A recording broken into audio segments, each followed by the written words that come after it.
March 13th of 2015.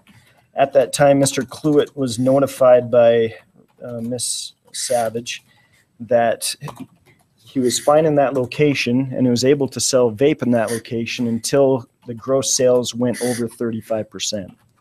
So at that point in time, he was put on notice of that requirement. Now, from that year till last year, the only thing that changed was the law requiring who had the burden to prove you're over 35%. The old law stated that it was up to the business, or that it was up to the city to prove that. The new law changed that and made it so the business was required to do so. So once that law changed and we approached Big Hit Vapor to ask for that proof of documentation, there hasn't been any denial that they've been able to stay under that 35%. Therefore, they'd be in violation of the city ordinance.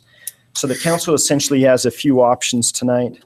One would be to deny the appeal and we move forward with the ordinance as written. The next would be to deny the appeal and throw the agriculture language back in, which is stated in state law. The next recommendation that came from Councilman Rowley would be to we'd still deny the appeal, but then we could add additional language changing the measuring requirements. Instead of from front door to property line, it would go from front door to front door. State law says front door to property line. And that wouldn't change anything in this case, however, would it? In this case, no. It would permit him to go to that other location. Oh, okay. So he could still find. It's still available. Yeah. Yeah. Right. I mean, it might free up some spaces around town. Right. If you change the measurement calculation, it might free up a few more spaces around town. Did you say state law says door to door? No, state law says front door to property line. Yeah. Yeah. And then the fourth option would be to grant the appeal. He would remain where he's at. That would be in violation of city ordinance and state law. We had a little discussion last week of what the city's required to do when it comes to state law. If we're required to hold true to it the entire way, or if we have a little wiggle room. So there's really not a lot of case law on point, but I did find a statute that said the city has a right to pass our ordinances how we feel, as long as they're done properly. But the language of the ordinance can't be clearly contrary to state law. So that there is some wiggle room in there. My legal advice is always going to be on the side where we side with the state. I just think that's a little safer ground for the city. It's just such a badly done law. Maybe it works in Salt Lake or somewhere, but you're either in this city or you're out by an agricultural thing. We don't have, and we have so few places. The fact that if a student were to leave Canyon View Middle School and walk 100 feet from their property line, they could see more vape things in a nanosecond at the store across the street than they would ever see at Big Hit, because you have to have a driver's license to show you're 18 to get behind the door to see those things. It's just nuts. So no matter what happens here tonight, I would hope that we could talk to our legislators to get rid of that agricultural terminology and to maybe consider the door-to-door instead of door-to-property line if they don't do anything else. And a similar request was made from to me earlier in the week by Councilman Cousins. I've got to call out to the Utah League of Towns and Cities just to see what we can do there. And I'm sure that Evan Vickers and we can John talk with them Westwood, as well. Yeah. I mean, they worked with us on that issue we had with liquor licenses and were quick to it. So the amount of volume that the convenience stores sell compared to what these small places, I just don't see what the point in the whole law is. I think letting the free market operate would be probably the best way to go, because there's an actual limiting factor there. So we will talk with Representative Westwood and Senator Vickers about those two, but that does not help for tonight. Tyler, what do you think the state would do if we if they came to us and said, you're in violation of the agricultural part, would they say, we've now immediately cut off all funding of any kind to your city, or would they say, fix this or else? Yeah, I believe they just say fix it. We would have a little bit of a grace period. Yeah. But then, okay, and if a store were to go in near an agricultural area during that time that we have this window open, Right. what would we have to do? Say, you're now out of luck? Well, if they go in, according to our ordinance, they go in legally. So if we're going to come back on them, that would be a fight. I don't think they just have to up and move.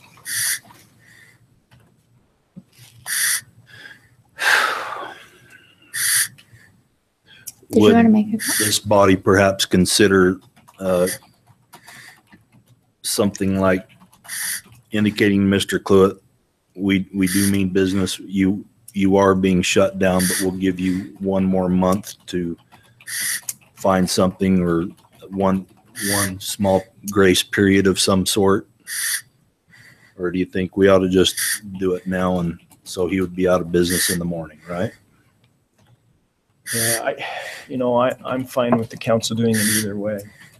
He has had. He's had warnings, but with the hope that maybe he could find some ways out. But I don't see any ways out for this. And if we maybe said, yes, at that location, you will be out of business on November 15th, for sure, he might have at least a little time to find something. That's fine with me. Well, based on what you've done, I'll make a stab at the motion that we deny the appeal, but we give him 30 days to find a new location. And I would recommend that we leave the agricultural in. I think it could be shown that it's not really contrary to the state law intentions when we're in a rural area. And hopefully we don't have someone that gets caught in that middle if they want us to change it. So leave it Leave it out. Leave it in. No, leave it out. Leave it as it is. I'll second that. Okay. All in favor? Aye. Nay. Okay. So what do we have? Mr. Cousins. Okay. Item number 7, consider A, denying Joe Melling's request to annex property into the city, and B, entering a conditional annexation agreement requiring the property to annex into the city once the infrastructure is made available. So Mr. Melling just wanted me to mention he apologizes for not being here. He had some health issues come up, and a doctor wasn't going to allow him to be here. Any questions on the? Wish I could get a doctor to do that for me. That's right. I'm going to change doctors. Get a second opinion. But then you would just be sitting there watching, and that's not no. near as much fun as Watching participating. cartoons.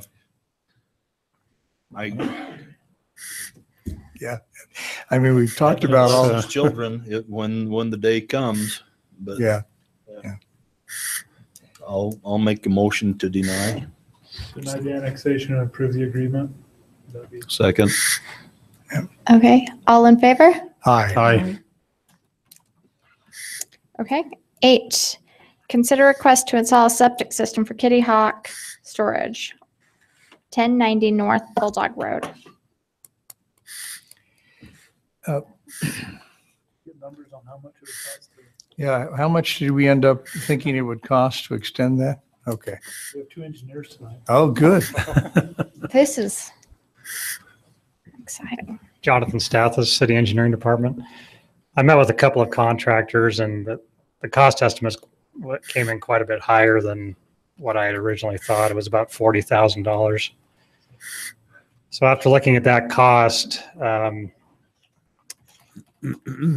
staff would like to recommend going with the septic system for now. There is an agreement that would need to be put in place between the city and the owner that if that line does come within the 300 feet, then they would agree to hook onto that sewer line at that point. Is that only after their system fails, or is that when it becomes available? The city ordinance does not say anything about when this, or if the system fails. It just says if the sewer line comes within the 300 feet. Now, if, I thought it was if you had problems, you couldn't fix it, you had to hook on at that point. That was my understanding. Is that not the case? that's not the way I read the ordinance. I looked back through the ordinance today. So the minute the city runs their line within 300 feet, they're required to hook on. Yes. And we have a couple of septic systems within a fairly short distance of each other there, or will. We got a septic system in the neighborhoods 2 blocks away from here. That was there for probably, From a water Gotcha. standpoint, I just. There's Amen Diesel that's just right next door. That's One got of a those in the septic ground. system. That's not going to make it drop a difference. It's like you so gotta do we be- run out and tell these guys we're within 300 feet, we gotta hook on, or do we wait for them to That one. have some issue and come into us? I mean, I don't know if, if it's ever really been enforced in that manner. I'm just going by what the ordinance reads. Probably where if the septic system fails, because if the septic system fails, they gotta go to the state to reapply for it, and usually they'll notify us. And we'll check it out at that time if it's within 300 feet. Yeah, so I don't know that the city's really actively monitoring these things. It's more like Kit said, if they go to reapply to the state health department. I did talk to one of the owners this afternoon, and he mentioned that he would like the agreement modified to say that to add that language that if the septic system fails, then they would be required. So I'm just relaying what that So owner is. This is just patching it until we develop that roadway and extend this sewer line. And how far away is that in terms of time? Well, the sewer line, extending the sewer line is not gonna serve a whole lot more people. It's just kind of the high end of the road right now. So, from that sewer line, we probably will extend it just with the lateral to serve some remnant property that the city's gonna have. The lateral wouldn't count as right? No.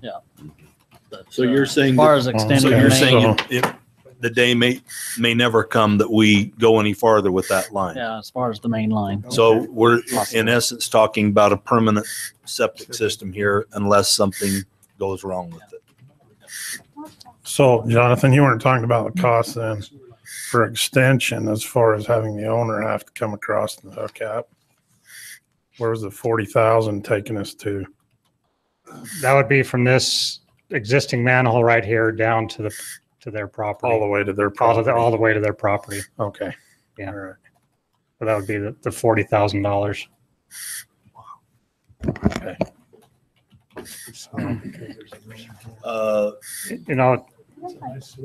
Wait, but where the existing line is to their property line is already within 300 feet, isn't it? No, it's 330. 325. So they're 30, we're 30 feet shy of being where they want to be. Yeah. So how much would it cost to put in 30 feet? Well, that's That'd be a dirty trick. $40,000. I move to approve the septic tank. Second. Was there anything that you needed added into the motion, that other language or? Well, I just wanted to mention one thing. Talking to Eric Bonzo, I don't think he's here tonight, but he mentioned the possibility of possibly having the city budget to put in that section of line as part of that realignment project. But does that benefit the city ever, or? The only benefit would be getting these businesses off septic, Two of them. two businesses. But for us to run it, we have to run a big thing, but for them just to run a lateral over, that would not be nearly the 40,000, would it? Just be a 4-inch line. Do you need some of Well, the majority of the cost is in the trenching and the backfill. It's not necessarily the pipe itself. It's more of Yeah. a, But it's a manhole though, too. and a manhole in the end. The manhole's a big expense, isn't it? Yeah, Tens of you're looking at $3,000 or $4,000 for a manhole. Hmm. So that's true. They wouldn't necessarily have to run the manhole, but So, Okay. So You want in the motion? Okay, with the motion, this is what we were trying to say. The So- language that the owner wanted about if they were in 300 feet, if it fails, if, say that all again. they would only have to connect to the sewer system if their septic system fails and the sewer line's within 300 feet. Okay, so either or, they have to attach to, No, No, both. both have to occur? yeah, it has to fail. One or- We have to have a line yeah, within has to be 300 feet. full. okay, so you put that as part of the, Motion was. I think, Is that the way you want it? Yes. okay, so I'm certain that was the I already. know that was the I know perfect that's what he was saying. first. Okay, all in favor? Aye. Aye. Thank you. All right, item number 9, consider an ordinance. Motion to approve. Second. Is it, okay, just For the pause. record. For For the, the record. for the record, are we right this time? Are we right? Yes. Okay, we'll start with Councilman Adams. Aye. Well, it's already Gonna- painted red, so I guess I'll vote So- aye. Aye. Who jumped the Aye. gun? Aye. This is a That was ratification. part of the, We sent out the, Okay. we sent out the work order Ratifying the before pay. they decided to Okay. change the And time. Ryan, thanks for your help on that. Right. Okay, we got the Councilman Isom, Councilwoman Hartley. Okay. Motion to disband. Is there a second? That sound, that, no, Second. that sounds. All in favor? permanent. Aye. aye. Aye. Thank you. If you're within 300 feet. Okay. I'll contact Nate and try to reschedule him for the next action meeting. We're either gonna follow state law or not. I don't think we can pick and choose state law. If we're gonna follow state law. Oh, so we gotta- you think I think the ag part should have been Should have put added? back in there. but then that hurts those guys. Yeah, it These further guys. limits them in a rural area, and I just don't I don't think, like it, but I would vote to throw the whole thing out. That's really where I'm at. Because I think I it's a don't know that I stupid law. want to go that far. I just don't, but my point is, I think we need to follow the law. Yeah.